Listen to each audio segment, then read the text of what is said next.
اعوذ باللہ من الشیطان اللعین الرجیم بسم اللہ الرحمن الرحیم الحمد للہ رب العالمین الصلاة والسلام علی اشرف الانبیاء والمرسلین وعلی آلہ طیبین الطاہرین المعصومین الذین اذہب اللہ عنہم الرجس وطہرہم تطہیرا اما بعد قال اللہ تبارک و تعالی فی القرآن الکریم بسم اللہ الرحمن الرحیم یا ایہا الرسول بلغ ما انزل الیک من ربک وَإِن لَمْ تَفْعَلْ فَمَا بَلَّغْتَ رِسَالَتَهُ۔ آپ تمام دیکھنے والوں کی خدمت میں عید سعید غدیر کی مناسبت سے تبریک و تہنیت پیش کرتا ہوں۔ عید اللہ الاکبر ہے، اسلام کی سب سے بڑی عید، اور اعیاد اسلامی میں جس عید کو نہایت اہمیت حاصل ہے وہ عید سعید غدیر ہے۔ اس غدیر کی اہمیت کا اندازہ اس بات سے لگایا جا سکتا ہے کہ اسلام کے دامن میں دو گراں قدر مناسبتیں ایسی ہیں کہ جن مناسبتوں سے بڑھ کر کوئی مناسبت نہیں ہے۔ پہلی مناسبت رسول خدا صلی اللہ علیہ وآلہ وسلم کی بعثت کی مناسبت ہے کہ جس میں خداوند متعال نے اپنے رسول اپنے حبیب کو نبوت کے مقام پر منصوب کیا، مبعوث کیا، اور پیغام الہی پہنچانے کے لیے خداوند متعال کا پیغام اپنے بندوں تک منتقل کرنے کے لیے اپنے حبیب کا انتخاب کیا۔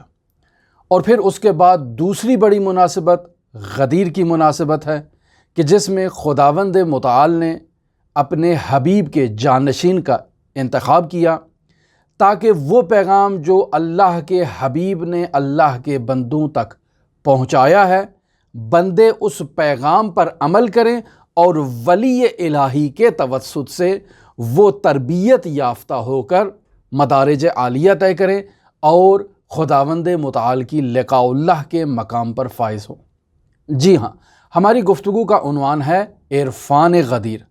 یعنی اگر آپ غدیر کو حلقہ اتصال کا دوسرا رخ تصور کریں تو یہ بات مکمل طور پر آپ کے ذہن میں اور اذہان عالیہ میں بیٹھ جائے گی۔ یعنی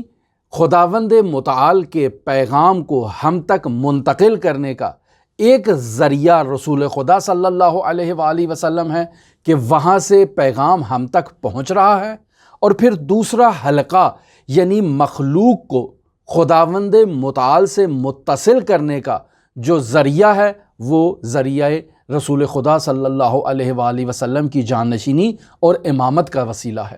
کہ جس کے ذریعے سے عباد خداوند متعال سے جا کر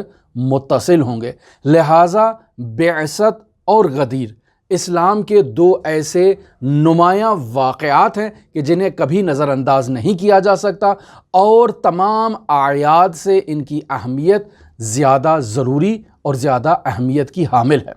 لہٰذا ہم اسی سوال کو آپ کی خدمت میں لے کر آئے ہیں کہ خداوند متعال اپنے حبیب کو مخاطب قرار دے کے کہہ رہا ہے وَإِن لَمْ تَفْعَلْ فَمَا بَلَّغْتَ رِسَالَتَهُ، کہ اے میرے حبیب اگر آج آپ نے اس پیغام کو منتقل نہیں کیا تو فَمَا بَلَّغْتَ رِسَالَتَهُ، تو 23 سال میں جس قدر آپ نے جد و جہد کی ہے، جس قدر محنت کی ہے، جس قدر تکالیف اٹھائی ہیں، فما بلغت رسالتہ، تو آپ نے اپنی رسالت کا کوئی کام ہی نہیں کیا، گویا کہ آپ کی رسالت جو ہے وہ مکمل طور پر باطل ہو جائے گی۔ یعنی رسول خدا صلی اللہ علیہ وآلہ وسلم کو ایک انداز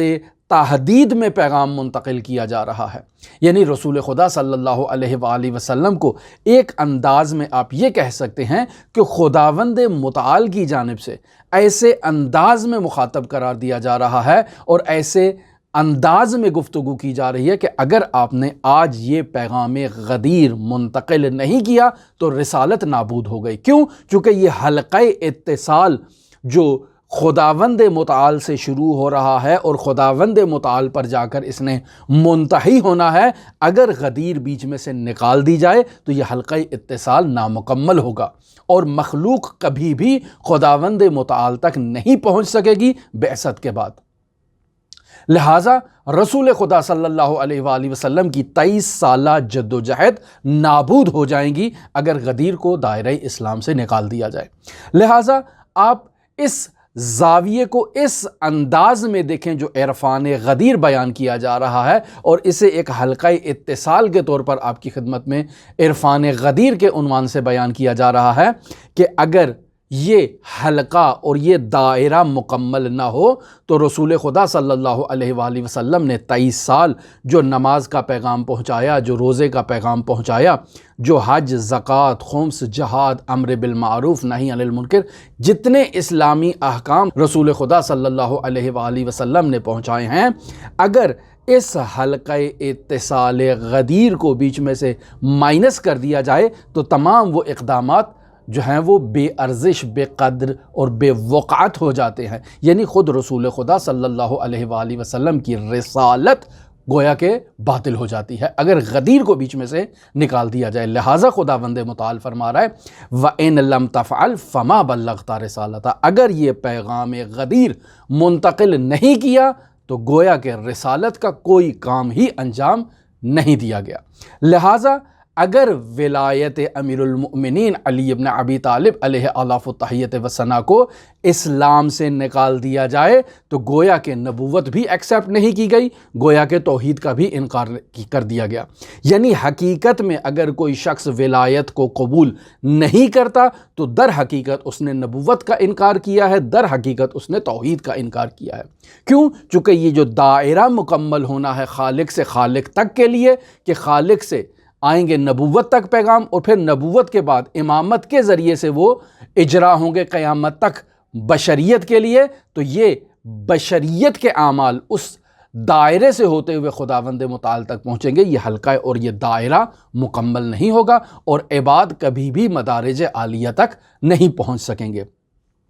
لہٰذا اسی گفتگو کو اگر ہم اس پیرائے میں اور اسی حلقے کو اگر ہم مشاہدہ کرنا چاہیں تو حدیث قدسی میں واضح طور پر اسے دیکھا جا سکتا ہے کہ خداوند متعال ارشاد فرما رہا ہے ولایت علی ابن ابی طالب حصنی فمن دخل حصنی امن من عذابی، یعنی امیر المؤمنین علی ابن ابی طالب علیہ آلاف و تحیت وثنا کی ولایت ایک میرا مضبوط قلعہ ہے، جو اس قلعے میں داخل ہوگا وہ میرے عذاب سے امان پائے گا۔ کیوں؟ چونکہ جو ولایت کو ایکسیپٹ کرے گا اسی کے اعمال خداوند متعال تک پہنچیں گے اور انہی اعمال کو شرف قبولیت ہوگا،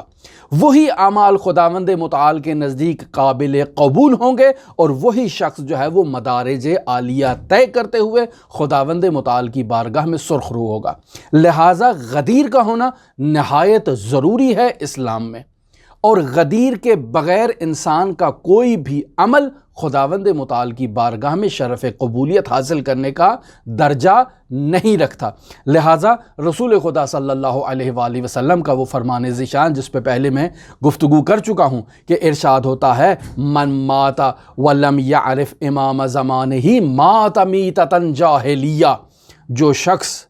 مر جاتا ہے اور وہ اپنے وقت کے امام کی معرفت سے جاہل ہے تو وہ شخص جہالت کی موت مرا ہے، یعنی وہ اپنے امام کو نہیں جانتا، یعنی وہ اسلام کو نہیں جانتا، وہ اپنے خدا کو نہیں جانتا، وہ اپنے نبی کو نہیں جانتا ہے۔ لہٰذا مات میتۃ جاہلیہ کا مصداق ہے۔ اسی حدیث سے علامہ امینی رحمۃ اللہ علیہ نے استدلال کیا، اور جو استدلال میں آپ کی خدمت میں ریکارڈ کر چکا ہوں، پہلے بیان کر چکا ہوں کہ حضرت صدیقہ طاہرہ سلام اللہ علیہا سے متعلق سوال کرتے ہیں کہ کیا وہ اپنے وقت کے امام کو جانتی تھیں یا نہیں جانتی تھیں۔ سوال ہے کیوں؟ چونکہ رسول خدا فرماتے ہیں کہ من مات ولم یعرف امام زمانہ مات میتۃ جاہلیہ، جو اپنے وقت کے امام کی معرفت کے بغیر اس دنیا سے جائے گا وہ جہالت کی موت مرے گا، یعنی کفر و نفاق کی موت پر مرے گا۔ تو سوال کیا گیا علامہ امینی کی جانب سے مفتیان اور محدثین اہل سنت سے کہ بتائیں کیا حضرت صدیقہ طاہرہ اپنے وقت کے امام کو جانتی تھی؟ تو سب خاموش ہو گئے۔ کیوں؟ چونکہ حضرت صدیقہ طاہرہ نے کبھی بیعت نہیں کی، کبھی انہوں نے سقیفہ کی اس خلافت کو ایکسیپٹ نہیں کیا۔ اب جب نہیں کیا تو اب دو راستے ہیں، یا وہ اپنے وقت کے امام کو جانتی ہیں یا وقت کے امام کو نہیں جانتی ہیں۔ اگر وقت کے امام کو نہیں جانتی تو پھر حدیث کا ذیل جو ہے وہ اس کا مصداق قرار پائیں گی، اور اگر وقت کے امام کو جانتی ہیں اور وقت کے امام کی بیعت میں اس دنیا سے رخصت ہوئی ہیں تو سوال پیدا ہوتا ہے کہ وہ وقت کا امام کون ہے؟ آیا وہ وقت کا امام غدیر میں تعین ہوا تھا یا ثقیفے میں تعین ہوا تھا؟ اگر غدیر میں تعین ہوا تھا تو تمام افراد کو اس امام کی پیروی کرنی چاہیے جس امام کی پیروی حضرت صدیقہ طاہرہ فاطمہ زہرا سلام اللہ علیہا کرتی تھی۔ کیوں؟ چونکہ وہ جنت میں خواتین کی سردار ہے۔ لہٰذا جس امام کی حضرت صدیقہ طاہرہ نے اقتداء کی ہے، اس امام کی اقتداء کرنا امت کا وظیفہ ہے۔ لہٰذا من مات ولم یعرف امام زمانہ مات میتۃ جاہلیہ واضح طور پر غدیری پیغام کو ہم تک پہنچا رہی ہے۔ یا اس کے علاوہ ہم مزید آگے بڑھتے ہیں تو حضرت امام محمد باقر علیہ آلاف و تحیت و ثنا رسول خدا صلی اللہ علیہ وآلہ وسلم کے ایک فرمان ذیشان کو زبان دے رہے ہیں اور فرماتے ہیں کہ لو ان رجلا قام لیلہ وصام نہارہ وتصدق بجمیع مالہ وحج جمیع دہرہ ولم یعرف ولایت ولی اللہ فیوالیہ ویکون جمیع اعمالہ بدلالتہ الیہ ما کان لہ علی اللہ حق فی ثوابہ ابدا۔ یعنی جو شخص تمام جو اس نے اپنی زندگی بھر ہے وہ قیام کیا ہے خداوند متعال کی عبادت میں، یعنی مسلمان ہے اور تمام زندگی بھر وہ خداوند متعال کی شب بیداری کرتا رہا ہے اور عبادت کرتا رہا ہے، تمام عمر بھر وہ روزے میں رہا ہے، اپنے تمام مال کو اس نے راہ خدا میں انفاق کر دیا ہے، تمام عمر ہر سال وہ حج بیت اللہ کے لیے جاتا رہا ہے، لیکن اس کے وجود میں ولایت امیر المؤمنین علی ابن ابی طالب علیہ آلاف و تحیت و ثنا نہیں پائی جاتی ہے، یعنی اس نے اپنے وقت کے امام کو نہیں پہچانا تو مات میتۃ جاہلیہ کا تو مصداق ہے ہی، لیکن اس کے علاوہ جتنے بھی اس نے اعمال انجام دیے ہیں اپنی زندگی میں ان اعمال کا کوئی ثواب خداوند متعال کی بارگاہ میں نہیں ہوگا۔ عین یہی مطلب رسول خدا صلی اللہ علیہ وآلہ وسلم نے بھی ارشاد فرمایا کہ اگر کوئی انسان حضرت نوح علی نبینا علیہ آلاف و تحیت و ثنا کی عمر لے کر اس دنیا میں آیا ہے اور اس تمام عمر نوح میں وہ خداوند متعال کی عبادت کرتا رہا ہے، نماز پڑھتا رہا ہے، روزے رکھتا رہا ہے، تمام رات بیدار رہ کر خداوند متعال کی عبادت کرتا رہا ہے، تمام عمر بھر وہ ہر سال بیت اللہ کے حج کے لیے جاتا رہا ہے، ابو قبیس پہاڑ جتنا اس نے مال خداوند متعال کی راہ میں انفاق کر دیا ہے، اس قدر اس نے خداوند متعال کی عبادت کی ہے کہ ایک خشک مشک کی طرح وہ ہو کر رہ گیا ہے، اور صفا اور مروہ کے درمیان وہ جو ہے وہ سعی کرتے ہوئے وہ راہ خدا میں شہید کر دیا گیا ہے۔ لیکن اگر اس کے پاس ولایت امیر المؤمنین علی ابن ابی طالب علیہ آلاف و تحیت و ثنا نہیں تو خداوند متعال اسے منہ کے بل جہنم میں دھکیل دے گا۔ کیوں؟ چونکہ وہ حلقہ اتصال مکمل نہیں ہوا، اس کے یہ اعمال اسی دنیا میں ہے، خداوند متعال تک پہنچنے کا جو ذریعہ، جو ولی ہے، جو امام وقت ہے، اس کا اس نے انتخاب نہیں کیا، لہٰذا اس کے یہ اعمال صعود نہیں کریں گے اور خداوند متعال کی بارگاہ تک نہیں پہنچیں گے۔